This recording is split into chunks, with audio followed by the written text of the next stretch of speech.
কেজির মতো খাবার লাগে। 20 কেজি? জি। আচ্ছা, 20 কেজি খাইলে ওরা আপনার ডিম দেয় 800, তাতে আপনার তাতে কি লাভ থাকে? হ্যাঁ, মোটামুটি আমার 800 900 পাখি হলে যদি 800 ডিম দেয় আমি 2700 টাকা বিক্রি করতে পারি। ঠিক আছে, তো 2700 টাকা বিক্রি করলে আমার খাবার খরচটা আসতেছে আপনার 20 কেজি, তাতে এটা তো 1200 টাকা। হ্যাঁ, 1200 টাকা কেজি। 1200 না, 1200 টাকা, 7 টাকা করে 1200 টাকার খাবার লাগে আমার। আর আনুষঙ্গিক কিছু খরচ মিলে 1500 টাকার মতো খরচ হয়। তাতে 800 ডিম দেখা গেছে যে 24-2500 টাকা তো মনে হয় আসে নাকি? হ্যাঁ, 24 থেকে 2700 টাকার ভিতরে থাকে। 24 থেকে 2700 টাকার ভিতরে থাকে। যাক, আলহামদুলিল্লাহ। কারণ কি, একটা লোক নতুন উদ্যোক্তা তৈরি হচ্ছে। সুপ্রিয় দর্শক, আসসালামু আলাইকুম। শুরু করতে যাচ্ছি এগ্রো বাংলা চ্যানেলের নিয়মিত আয়োজন। আজকের আমরা এসেছি নলছিটি উপজেলায়। আজকের আমাদের রাশেদ ভাই নামে এক ভাই, সে একটা সুন্দর একটা সুগুছালো একটা কোয়েলের খামার করছে। আমরা সেই কোয়েলের খামারটা আপনাদেরকে আজকে ঘুরে ঘুরে দেখাবো। সে কিভাবে পরিচালনা করছে, কিভাবে খাবার দিচ্ছে, কিভাবে পানি দিচ্ছে, কি রোগ হচ্ছে বা তার লাভ হচ্ছে কিনা, লস হচ্ছে কিনা, এই সকল বিষয় নিয়ে বিভিন্ন বিষয় নিয়ে আমি আপনাদের সাথে আলাপ আলোচনা করবো। ওয়ালাইকুম আসসালাম। কেমন আছেন ভাই? আলহামদুলিল্লাহ ভালো। পরিচয়টা যদি একটু দিতেন। আমার নাম মোহাম্মদ রাশেদ।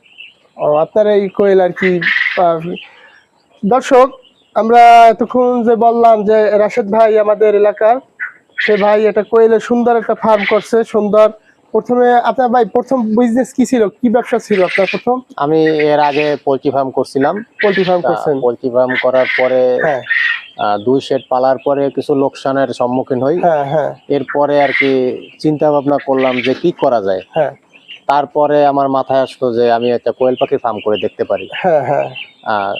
পরে আমি সেই থেকেই আপনার টার্গেট যে আমি একটা কোয়েলের ফার্ম করবো আর কি, কোয়েল পালার জন্য আর কি উদ্বুদ্ধ হইলেন। আচ্ছা, আপনি এটা উদ্বুদ্ধ হয়ে আগে কি কোথাও দেখছেন যে এইভাবে কেউ পালে, না ইউটিউবে দেখছেন নাকি কিভাবে কি? হ্যাঁ, আমি এর আগেও আপনার বেশ কিছু ইউটিউব চ্যানেলে আপনার কিছু সাক্ষাৎকার দেখছি। এছাড়াও অন্যান্য অনেকে প্রোগ্রাম করে, এই ভিডিওগুলো দেখার পরে আমি ওইখান থেকে আকৃষ্ট হই, উদ্বুদ্ধ হই আর কি এই কোয়েলের ব্যবসা আছে। আচ্ছা ভাই, আপনার এখানে কতগুলো কোয়েল আছে? আমার এখানে এখন 8 থেকে 900 কোয়েল পাখি আছে। 8 থেকে 900। আচ্ছা, 900 কোয়েল আপনার কতগুলো ডিম দেয় প্রতিদিন? প্রতিদিন 900 কোয়েল পাখিতে গড়ে 800-820 প্লাস এরকম 800-820 প্লাস ডিম দেয়। আচ্ছা, এদের এই খাবার পানি কখন কিভাবে কি দেন একটু যদি বলতেন দর্শক। এদের খাবার মূলত 3 বেলা দিলেই চলে। 3 বেলায়, প্রতিদিন সকালে, দুপুর এবং রাতে। 3 বেলা, সকাল, দুপুর এবং রাতে। আচ্ছা, পানিও কি 3 বেলাই দিতে হয়? হ্যাঁ, পানিও 3 বারেই দিতে হয়, কারণ এদের এই কোয়েল পাখি তো ভিতরে ওড়ে, তা অনেক ময়লা আপনার এই কাচের গুঁড়াগুলা উড়ে পানিতে পড়লে পানিটা নষ্ট হওয়ার সম্ভাবনা থাকে। এই কারণে আমরা প্রতি বেলাই পানিটা চেঞ্জ করে দিই। ও আচ্ছা আচ্ছা। আচ্ছা, এদের এই যে খাবারটা কি খাবার দেন ভাই? এটা লেয়ার ম্যাশ ওয়ান। আচ্ছা, এই কোয়েলের খাবার আর যে আমরা লেয়ারের যে খাবারটা দেখি, খাবারটা কি এক? হ্যাঁ, সেম খাবার। আচ্ছা, কোয়েলের নাকি আলাদা খাবার আছে সেটা? হ্যাঁ, কোয়েল পাখির আলাদা খাবার আছে, বিভিন্ন কোম্পানি এখন বানাচ্ছে, যেহেতু কোয়েল পাখি এখন ব্যাপক পরিহারে মানুষ পালন করতেছে, এই কারণে বিভিন্ন কোম্পানি এখন কোয়েল পাখির জন্য আলাদা খাবার তৈরি করতেছে। ও আচ্ছা, ওই খাবারটাই এমনি খাওয়ান আপনারা নাকি? না, আমরা মূলত আমাদের এই অঞ্চলে লেয়ার ম্যাশ ওয়ানটাই বেশি চলে কোয়েল পাখির জন্য। ও আচ্ছা আচ্ছা। আচ্ছা, এই খাবারটা আপনার দেখা যাচ্ছে যে ওই যে লেয়ারের যে ভুট্টো ভাঙ্গা, এই খাবারটা কিন্তু দাদাটা একটু বড় থাকে, তো এটা কি খাইতে পারে ওরা? হ্যাঁ, বেশ কিছু খেতে পারে, আর কিছু কিছু খাবার নষ্ট হয়, তো ওইটা আবার লিটার যখন চেঞ্জ করি ওইটা লিটারের সাথে বাইরে চলে যায়, ওই লিটারের সাথে ফালাই দেন আর কি। আচ্ছা ভাই, এই যে আপনার যে লেয়ারের যে সরি কোয়েল যে পালন করতেছেন, এর রোগ সম্বন্ধে যদি একটু বলতেন যে এর কি কি রোগ হয় বা এই রোগের প্রতিকার কি, বা এগুলো কিভাবে কি করা যায়? কোয়েল পাখির বিশেষ করে মূলত তেমন কোনো রোগ নাই, ওর একমাত্র রোগ হচ্ছে ঠান্ডা লাগা। দর্শক, আমি আর অনেক জায়গায় শুনছি যে বিভিন্ন সময় যে কোয়েলের অনেক সময় ঠান্ডা লাগে, এই সমস্যাটাই বেশি শোনা যায়। আর এছাড়া বড় ধরনের তো তেমন কোনো রোগ হয় না। তেমন কোনো রোগ কোয়েল পাখির দেখা দেয় না। ভবিষ্যৎ যদি আপনার মনে করেন অন্যান্য ফার্ম থেকে যদি ছড়ায়, ঠিক আছে, তাহলে যে কোনো আপনার মনে করেন যে রানীক্ষেত সম্ভাবনাটা থাকে। এছাড়া কোয়েল পাখির তেমন কোনো রোগ নেই বললেই চলে। আচ্ছা, আপনি কি কোনো রোগের সম্মুখীন হয়েছেন এই যাবৎকালে? না, আমি পানিজনিত একটা রোগের সম্মুখীন হয়েছিলাম। পানি জমে বলতে মানে কোয়েলের পেটের ভিতরে পানি জমে?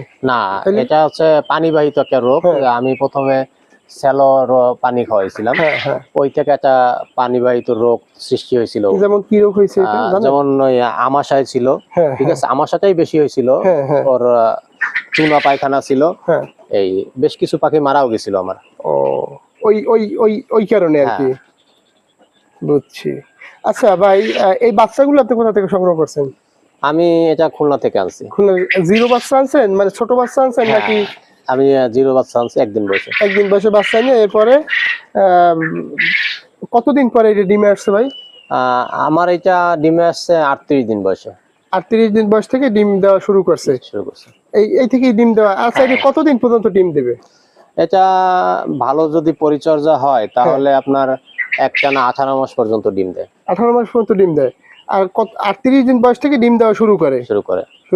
আচ্ছা ভাই, এখন দেখা গেছে কি যে আমি আপনার কাছ থেকে বা অন্য একটা খামার থেকে কোয়েল নিলাম আমি নিজে পালার জন্য, তখন দেখা গেছে যে আপনার ওই পুরুষ হইল কোয়েল, পুরুষ হইলো, তখন দেখা গেছে অর্ধেক পুরুষ হইলো অর্ধেক, তাহলে তো আমার তো মনে হয় লস হয়ে যেহেতু আমি ডিমের জন্য করতেছি এই জন্য। তাহলে ওটা চেনার কি কোনো উপায় আছে? হ্যাঁ, প্রথমত কথা হচ্ছে আপনি যদি নতুন খামারি হন, নতুন কোনো পাখির ব্যবসা শুরু করেন, তাহলে আপনার জন্য সবচেয়ে ভালো হবে 30 দিন বয়সের রেডি পাখি। রেডি পাখি যেগুলা এই ফিমেল, আর কিছুদিন পরেই 10-15 দিন পরেই ডিম দেবে এরকম। আর যদি একান্তই আপনি জিরো বাচ্চা থেকে শুরু করেন, বা যদি অন্য কোনো খামার থেকে 5-7 দিন বা 10 দিন পাখি নিয়ে আসেন, তাহলে 10 দিন বা 15 দিনের পাখি সম্ভবত বোঝা যায় না। তারপরও একটা বিশেষ একটা উপায় আছে পুরুষ পাখি চেনার জন্য, যারা পালে বা যারা এরা এটা বুঝবে। তো নতুন উদ্যোক্তা যারা তৈরি হবে তাদের জন্য বোধ হয় যে 30 দিন বয়সের পাখিটা নেওয়াটাই মনে হয় যে উত্তম আর কি। আচ্ছা ভাই, আপনাদের এই ডিমের চাহিদা আছে কেমন আমাদের এই অঞ্চলে? কোয়েল পাখির ডিমের প্রচুর চাহিদা আমাদের এই অঞ্চলে। মানুষ ডিম অনেকে কি হয় দর্শক, যে দেখা গেছে যে বিভিন্ন জায়গায় মুরগির ডিম, অনেকে কোয়েলের ডিম তেমন একটা পরিচিত না, খাইতে কেমন লাগে না কেমন লাগে, এইভাবে একটা সমস্যার ভিতরে কিন্তু থাকা যায়, দেখা যায়। কিন্তু কোয়েলের ডিমে কিন্তু অনেক প্রোটিন, যেটা মানে একটা মুরগির ডিমের চাইতে কিন্তু কোনো অংশে কম না। হয়তো আকৃতিতে ছোট, কিন্তু তারপরে কিন্তু তার কোনো অংশে কম না। ডাক্তাররা বিভিন্নভাবে সাজেস্ট করে যে প্রোটিনের যে ঘাটতিগুলো পূরণ করার জন্য আমরা কিন্তু কোয়েলের ডিম ব্যবহার করতে খাইতে পারি। এটা বাচ্চাদের ক্ষেত্রে বোধহয় বেশি খাওয়ানো হয়, বাচ্চাদের ক্ষেত্রে বেশি খাওয়ানো হয়। আচ্ছা ভাই, আপনার এই ডিম কত টাকা করে পার পিস বিক্রি হয়? আমার এই ডিম পাইকারি আপনার 3 টাকা 20 পয়সা থেকে শুরু করে 3.5 টাকা পর্যন্ত। 3.5 টাকা। আচ্ছা, ডিমের এটা কি ওঠানামা করে কখনো বাজার? হ্যাঁ, গরমকালে একটু ডিমের রেটটা নামে, আর শীতকালে ডিমের রেটটা সবচেয়ে ভালো থাকে। আচ্ছা, আপনার যে এখানে 1000 এর কথা বলছেন না 800? 1000 800 কোয়েলে কত কেজি খাবার খায় পার ডে? 800 কোয়েলে আপনার প্রতিদিন প্রায় 20 কেজির মতো খাবার লাগে। 20 কেজি? জি। আচ্ছা, 20 কেজি খাইলে ওরা আপনার ডিম দেয় 800, তাতে আপনার তাতে কি লাভ থাকে? হ্যাঁ, মোটামুটি আমার 800-900 পাখি হলে যদি 800 ডিম দেয় আমি 2700 টাকা বিক্রি করতে পারি, ঠিক আছে। তো 2700 টাকা বিক্রি করলে আমার খাবার খরচটা আসতেছে আপনার 20 কেজি, তাতে এটা তো 1200 টাকা। হ্যাঁ, 1200 টাকা কেজি। 1200 না, 1200 টাকা 60 টাকা করে 1200 টাকার খাবার লাগে আমার। আর আনুষঙ্গিক কিছু খরচ মিলে 1500 টাকার মতো খরচ হয়। তাতে 800 ডিম দেখা গেছে যে 2400-2500 টাকা তো মনে হয় আসে নাকি? হ্যাঁ, 24 থেকে 2700 টাকার ভিতরে থাকে। 24 থেকে 2700 টাকার ভিতরে থাকে। যাক, আলহামদুলিল্লাহ। কারণ কি, একটা লোক নতুন উদ্যোক্তা তৈরি হচ্ছে ভাই, একটা জিনিস, এই জিনিসটা কিন্তু পরিচিত হইতেছে। হ্যাঁ, আপনার দেখা দেখি আরেকজন করতেছে, বা আরেকজন দর্শক সে দেখতেছে যে আমি কোয়েল পালবো বা আমি কোয়েলের ডিম খাবো। এখন যে শহরে আছে সে জানেই না যে কোয়েল কি, অনেকেই জানে না, আবার অনেকে জানে। ডিমটা কিন্তু পরিচিত হওয়ার দরকার আছে আমাদের মাঝে। যেমন মুরগি, প্রথম যখন পোল্ট্রি মুরগিটা আসে আমাদের দেশে, কিছু সংখ্যক লোকে খাইছে। আবার এমন এমন দিন দেখছি আমি যখন এই কুষ্টিয়ায় দেখেছি যে এক ভাই, এখন তার বিশাল হ্যাচারি, সে দেখছি যে ওই পোল্ট্রির ডিম মাঠে মাঠে ঘুরি ঘুরিয়ে বেচছে। অনেকে কইছে খাইয়ে এবার টাকা দেবো, যদি ভালো লাগে তোমার টাকা দেবো, এরকম একটা সিস্টেম কিন্তু হয়েছে। তো সেক্ষেত্রে কিন্তু কোয়েলটা কিন্তু আমাদের অঞ্চলে কিন্তু ওইভাবে পরিচিত না, গ্রাম গায়ে কিন্তু ওইভাবে খাইতেছে না বা করতেছে না। তো এই জন্য কিন্তু এই পরিস্থিতিটা হওয়াটা আমাদের অবশ্যই জরুরি, মানুষের মাঝে জানানো উচিত যে না, এটা ডিমটা ভালো, এটা খাওয়া প্রোটিন আছে, অনেক অনেক ভিটামিনের ঘাটতি থাকে মানুষের শরীরে, সেইগুলা পূরণ হয়।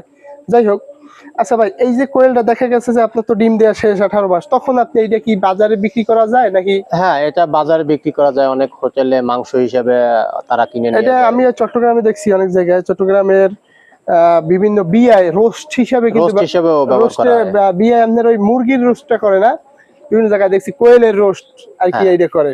আচ্ছা, কোয়েলের ভিতরে কিন্তু অনেকগুলো জাত আছে, আমি জানি, যেগুলো জাপানি কোয়েল নাকি কয়, হ্যাঁ, জাম্বো আবার আরো কোয়েল আছে, জাপানি কিং আছে। জাপানি কিং আছে। তা আপনার এটা কোন জাত? আমার এটা জাপানি। জাপানি। আচ্ছা ভাই, জাপানি এই এই জাতের ভিতরে আপনার কোনটা ভালো, এই জাপানি কিং যেটা বলছেন ওইটা, নাকি না এই জাপানি শুধু যে জাপানি সেটা বলছেন? ডিমের জন্য শুধু জাপানিটাই আমাদের বাংলাদেশে বেটার সবচেয়ে আর কি, ভালো। সবচাইতে। হ্যাঁ। দর্শক, একটা জিনিস খেয়াল রাখবেন সবসময়, এই সেক্টরটা লাইভ স্টকের একটা বিজনেস। এখানে নতুন উদ্যোক্তা তৈরি হবে, আবার নতুন উদ্যোক্তা তৈরি হচ্ছে, কিছুদিন পরে জড়িয়েও যাইতেছে, আবার উদ্যোক্তা নতুন ভাবে তৈরি হয়েছে, জড়িয়ে যাইতেছে, আবার কেউ ব্যবসায় সফল হইতেছে। এখন এইটা সম্পূর্ণটা ডিপেন্ড করবে আপনার উপরে। এই ভাই কিন্তু সবসময় এটার ভিতরে শ্রম দিতেছে, এই ডিমগুলা মার্কেটে নিয়ে বিক্রি করতেছে, আবার নতুন ভাবে ডিম পারতেছে, আবার বিক্রি করতেছে, মানুষের মাঝে যাইতেছে। ভাই, পরিশ্রম ছাড়া কিন্তু না, সফল হওয়ার সফলতা কোনো লাইন আনতে নেই। গেলে পরিশ্রম করতে হবে। অবশ্যই পরিশ্রম করতে হবে। এই আমার আমার নিজের ফার্ম আছে, আমার নিজের মাছের ঘের আছে, আমি কিন্তু সেগুলো নিজেই পরিচালনা করি। আবার এই বাইগো মাঝে ছুটিয়াই বিভিন্ন জায়গায় যাই, যখনই আমি সময় পাই একজন খামারি সাক্ষাৎকার নেওয়ার চেষ্টা করি আপনাদের সঠিক সুন্দর একটা পরামর্শ দেওয়ার জন্য। আচ্ছা ভাই, নতুনদের উদ্দেশ্যে আপনার যদি কোনো কিছু বলার। আচ্ছা ভাই, এই যে আপনার এই 1000 যদি কেউ কোয়েল পালতে চায়, এর কতটুক জায়গার প্রয়োজন?